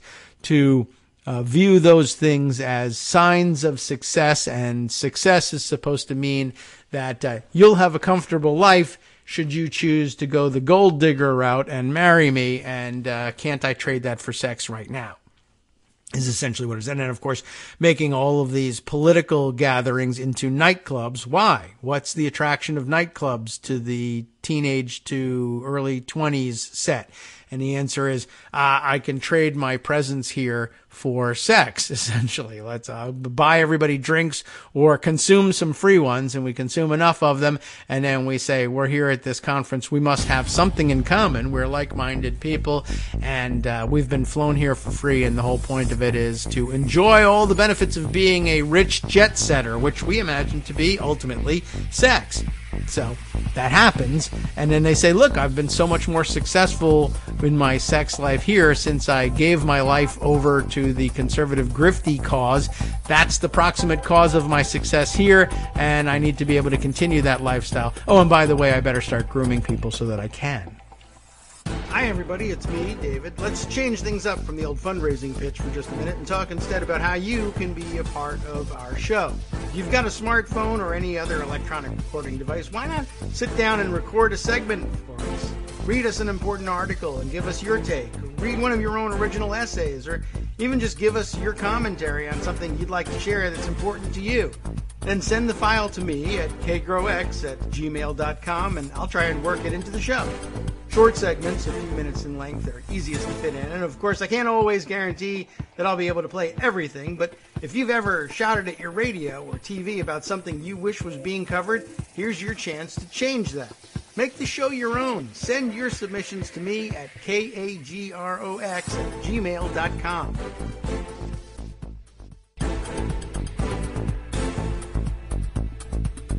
All right, welcome back now to the Kagro in the Morning Show here on Netroots Radio. Okay, well, let's continue on with reading this AP piece about Charlie Kirk so that we can say more nasty things about him. They're true, we think. Wink, wink. Anyway, so let's see. Where were we? Oh, yes, right. So I was opining about why they might be so interested in making Turning Point events more like nightclubs with parties and strobe lights and the dance experience. Anyway, compensation for the officials at Turning Point also soared, with Kirk's climbing from $27,000 in 2016, and that's an activist's salary, to more than, but he was he was 18 in 2012, right? So, yeah, all right, early 20s, $27,000, that's fairly reasonable if he's at the head of this organization, even if everything the organization does is worthless.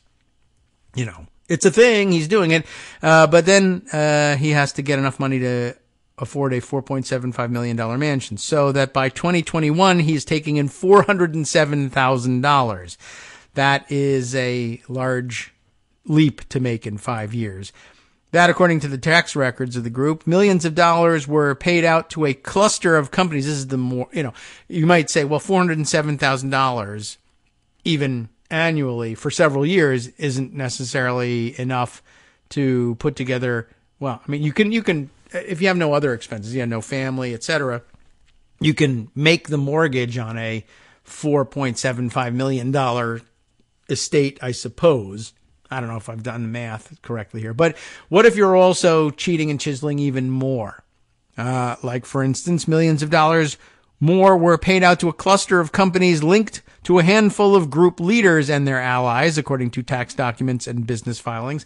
And of course, some of that can be kicked back either directly to Kirk, or he can hire companies that he controls part of or takes profit from. Kirk bought 3 high-end properties, all worth over $1 million, which include his new Spanish-style mansion near Phoenix, as well as a nearby apartment and beachside condo on Florida's Gulf Coast. So several $1 million more worth of real estate paid for somehow. Colvett said that much of Kirk's wealth was derived from his successful podcast and radio show. I doubt it. I mean, maybe. I don't know. On the right, you can get away with all kinds of grifts. And, of course, you can appear to have millions of subscribers to your show, etc. Because very often I don't have any proof, but I wouldn't be terribly surprised if there was also an operation out there which was dedicated to creating online personae that can then do things like subscribe to people's podcasts. And if it's, Peter Thiel type billionaires, you can set aside, I don't know, whatever it is, $1 million to finance the operation to create fake online personae who then subscribe and filter money. And it looks like 100,000 people are subscribing to a show because they enjoy it and just like listening to it, and they love conservative things, but it's one guy just breaking his $1 million contribution up into several parts. I don't know. We don't do that, so I don't really know what the story really is going to be. But anyway, his podcast is somehow paying him enough money to afford these sorts of mansions. Still, Kirk used... Oh, I'm sorry, there's more here. Podcast and radio show, as well as his public speaking fees, though he declined to provide earnings figures, because then you would figure out which one of these things he's doing. Still, Kirk used his platform at Turning Point to help launch those ventures, which occupy a considerable amount of his time and could conflict with the 75 hours a week that Turning Point says Kirk spent working on organization business in 2020, therefore the big salary, right? How could he, what's he doing to earn $407,000? Well, he's earning 75 hours a week for this national organization. Maybe because it also looks like he's spending all this time on his podcast and speaking engagements and other things, plus running the outside companies that Turning Point is contracting with. So it seems like he's running out of hours per week. Oh, well.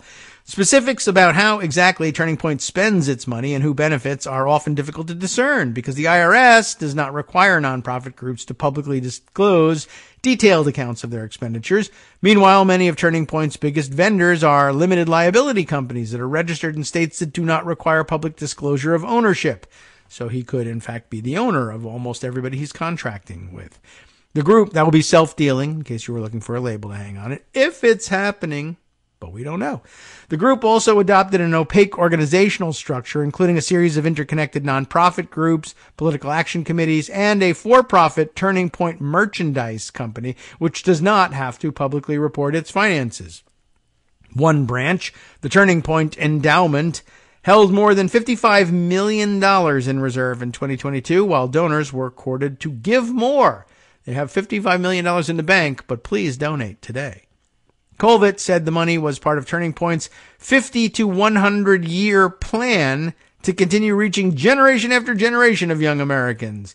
He added that the organization's leaders were good stewards of donor money, except for giving $500,000 of it to Charlie Kirk, who's 29.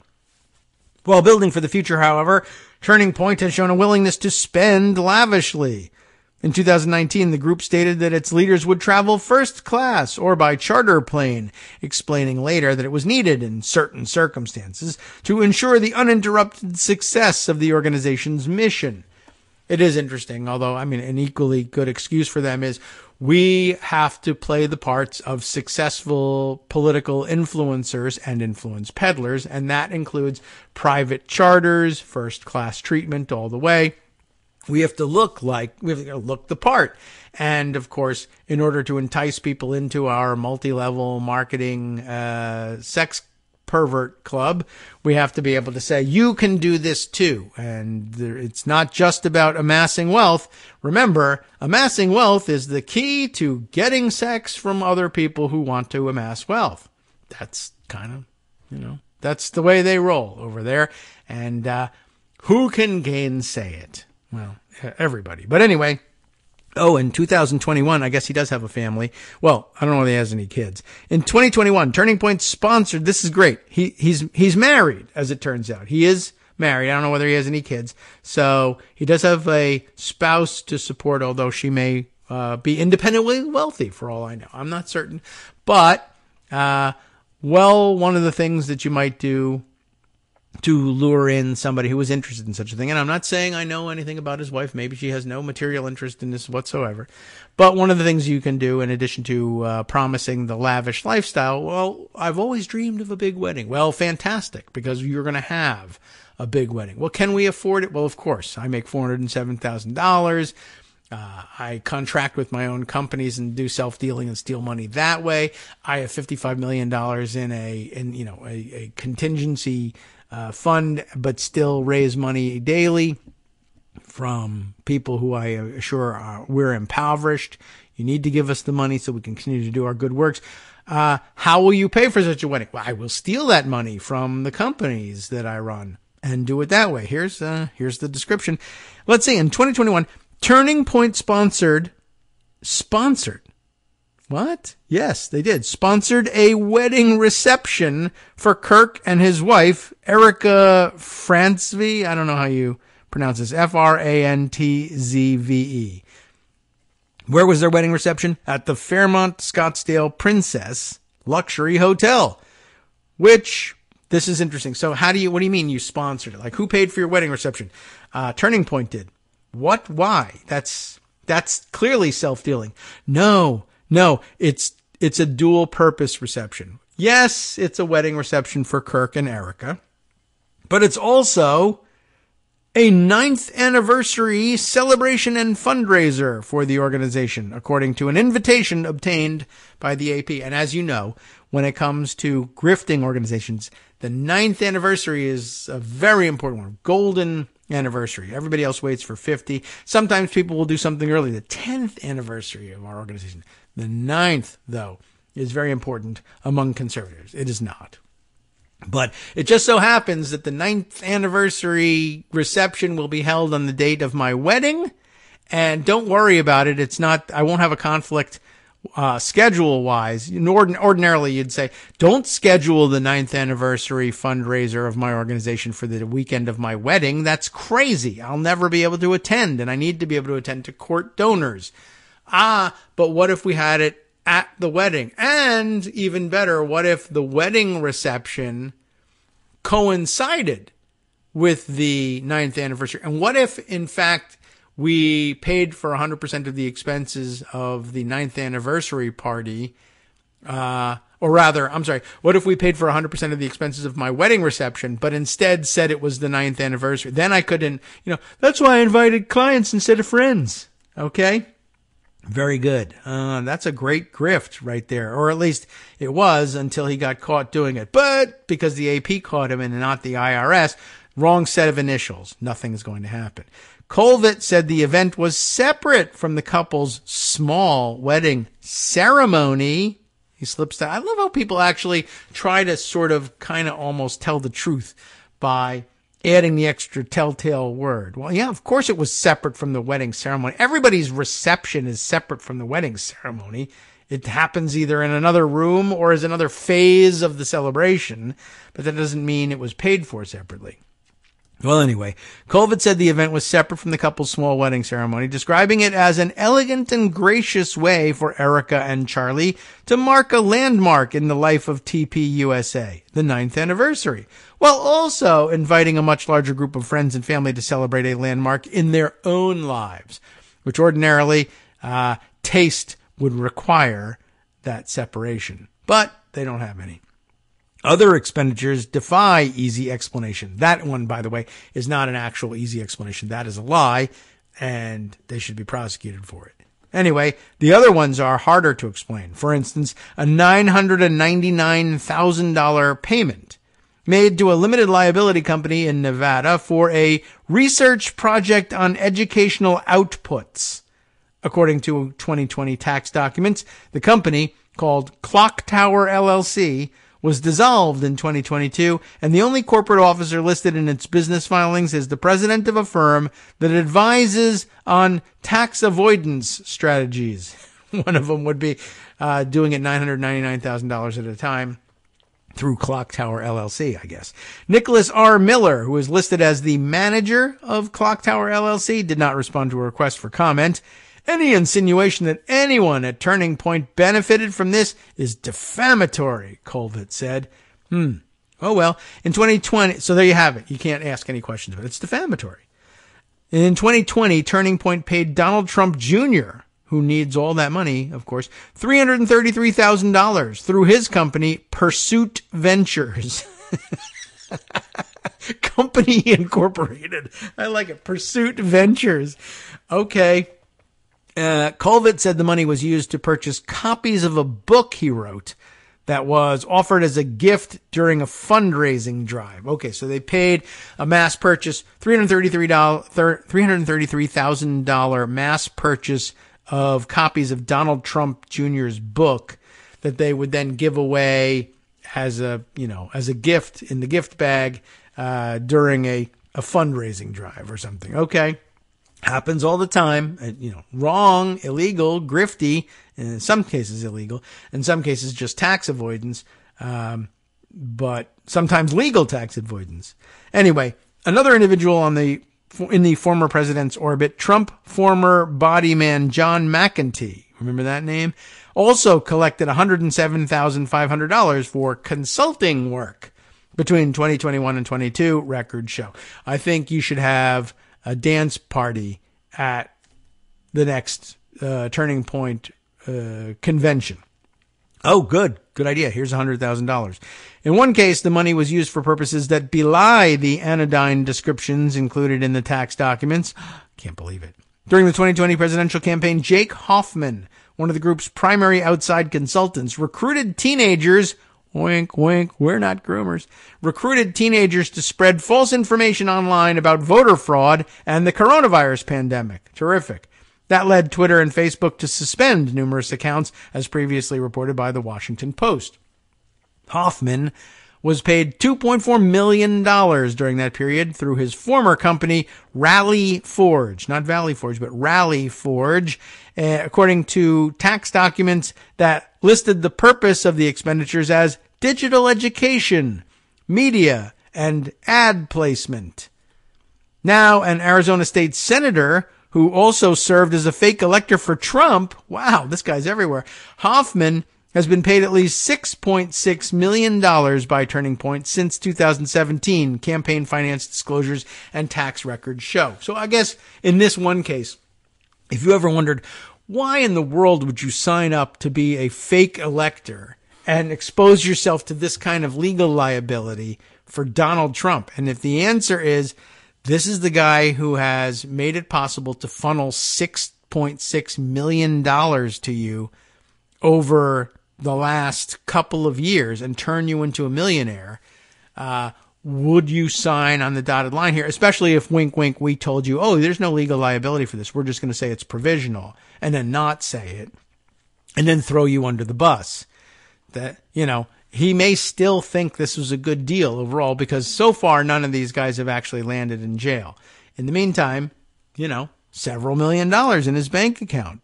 You wonder, where do they get these people from? Well, the answer is in exchange for stuff they like.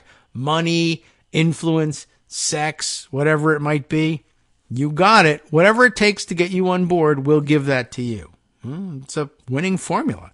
Hoffman did not respond to a request for comment made through his state Senate office. Jeez. Other high-ranking employees also received a growing share of the organization's wealth, according to business filings and tax documents. Montgomery, Turning Point's co-founder, collected over $700,000 in compensation, as well as payments to his companies, an arrangement ProPublica previously reported. He died in 2020. I don't know how old he was. What was his name? William Montgomery. He's a co-founder of Turning Point, which is a youth organization. Let me see. I'm going to look him up and see. We don't hear much about him because he's dead. But what's the deal with that guy? William, here, all at this Trump-favored charity financial report. This is the ProPublica article. Where's the story about him? Like, is he, okay, he was a Tea Party activist. So I guess he's, considerably older. That's right. I think we have heard this story before. Well, he's dead not because, but it's much less of a shock that he's dead. He was, I believe, 72 years old when he partnered with 18-year-old Charlie Kirk for some crazy reason in an organization that was out recruiting other teenagers to come to these weird convocations of conservative thought that also somehow strangely ended up being strobe light dance party sex dungeons. I don't know. Don't know that we can accuse William Montgomery of anything. He's dead, although, maybe that killed him. I really have no idea. But so that explains how Montgomery is, how the co-founder of a youth organization is dead at the early age of 20 plus 55 extra years. Okay. Well, he's died and we're not supposed to speak ill of the dead, but I'm speaking ill of what he did when he was alive. So it's okay. Wink. Montgomery, Turning Point's co-founder, collected over $700,000 in compensation, as well as payments to his companies, an arrangement Publica previously reported. He died in 2020. I wonder if it was COVID. No one will know. Stacy Sheridan, Turning Point's Senior Advancement Director, is listed as a corporate officer for 3 limited liability companies that have received at least $2.7 million since 2018. She earned $180,000 in compensation during Turning Point's 2018 fiscal year. Subsequent salary figures have not been disclosed. Sheridan did not respond to a request for comment. Joshua Thifault, maybe Thifault, Thifault, Thifo, maybe Thifo. That would be fitting. I don't know how you pronounce his last name, but he's Turning Point's Senior Director of Major Gifts. That's going to set you up for some grift. Earned $443,000 between 2021 and 22. A company he controls received an additional $129,000 for fundraising work during that time. He also didn't respond to a request for comment. What do you know? Benny Johnson, Turning Point's former chief creative officer, collected at least $486,000 in compensation from the organization. Arsenal Media Group, a firm Johnson said he co-founded and helped operate, received $613,000 in payments between 2020 and 21, according to tax records and an archived copy of his personal website. In a statement, Alex LaRusso, a spokesman for Johnson, said he was never an owner or executive of Arsenal Media, and any work Benny did with Arsenal was as an independent contractor. Legal experts say the payments could potentially pose a problem under federal tax regulations, though enforcement is rare, and that's the key here. Payments made to companies controlled by those with substantial influence over a nonprofit's operations could violate IRS rules related to self-dealing if the payments are deemed to be excessive. As Kirk's star has risen, Tyler Bowyer, I don't know how he pronounces Bowyer, Turning Point's chief operating officer, has assumed a greater role in the organization. Like Kirk, his improving financial circumstances coincided with Turning Point's fundraising success.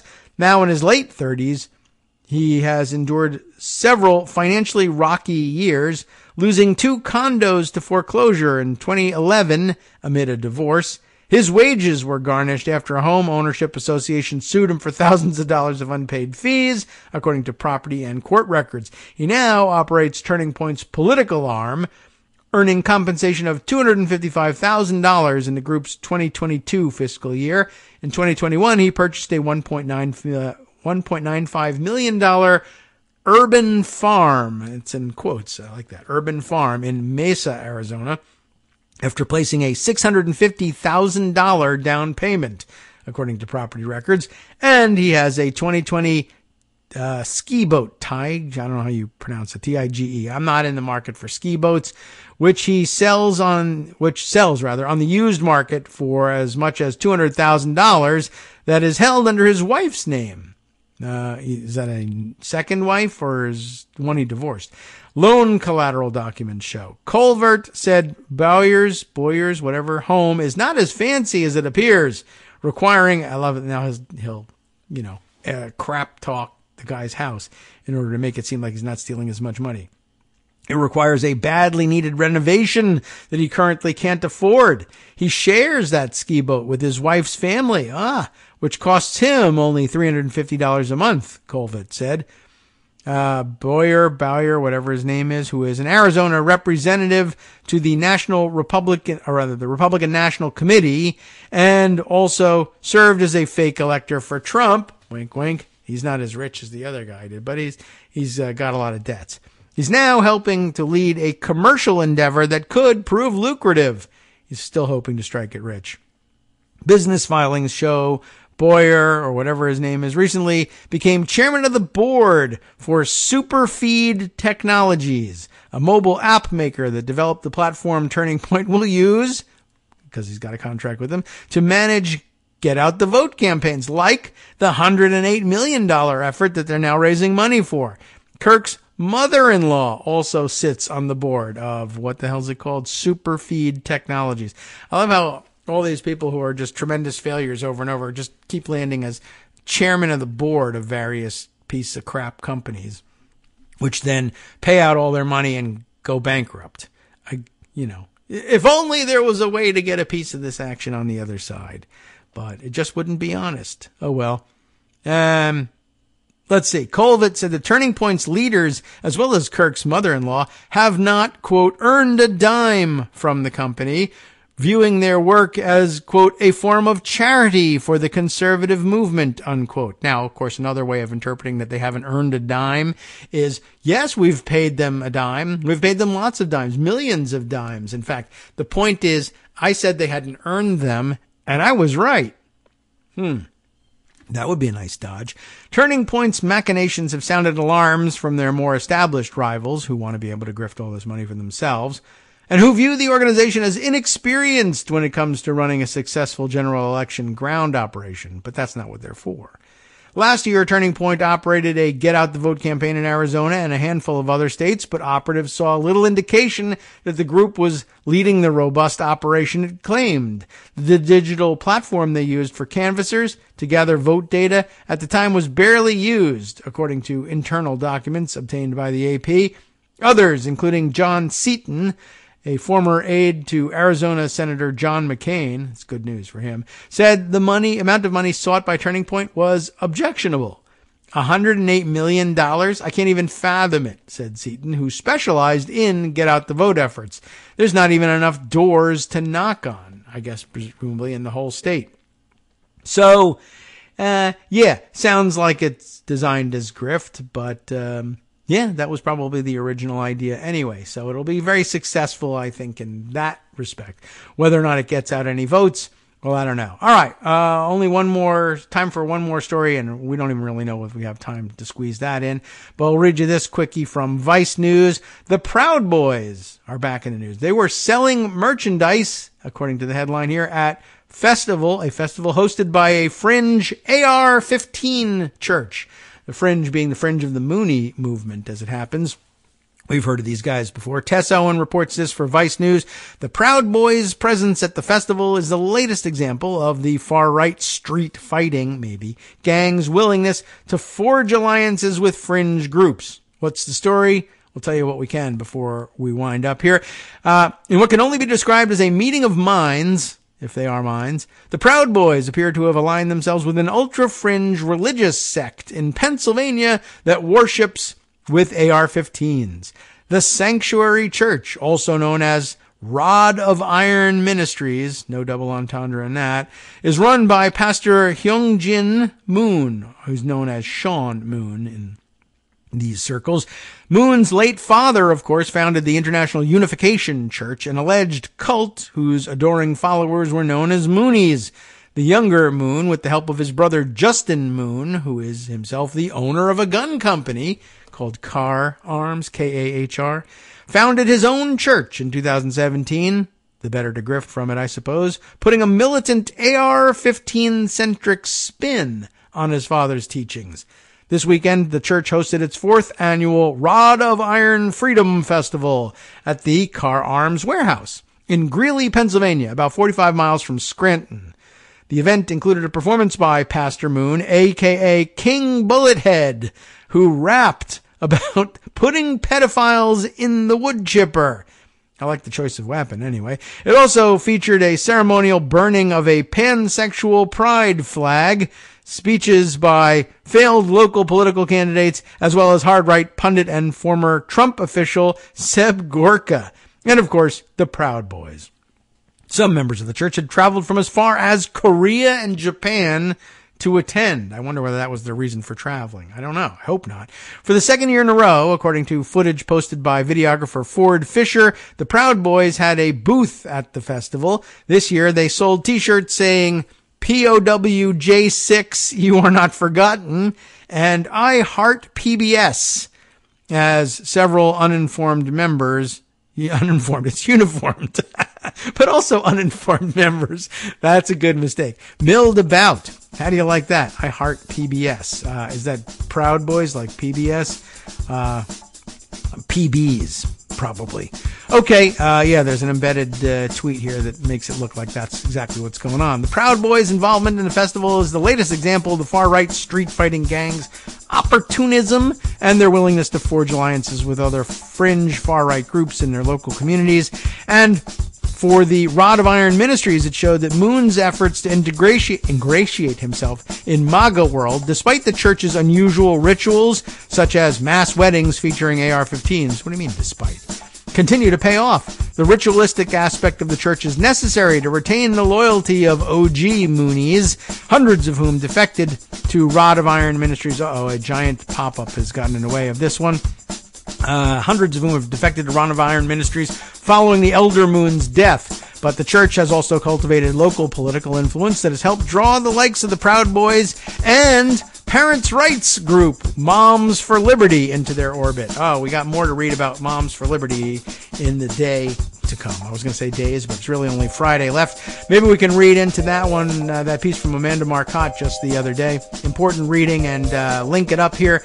It is an interesting meeting of the minds on the far-right fringes, and now adopting the structure of a religion will only help shield them from scrutiny even more.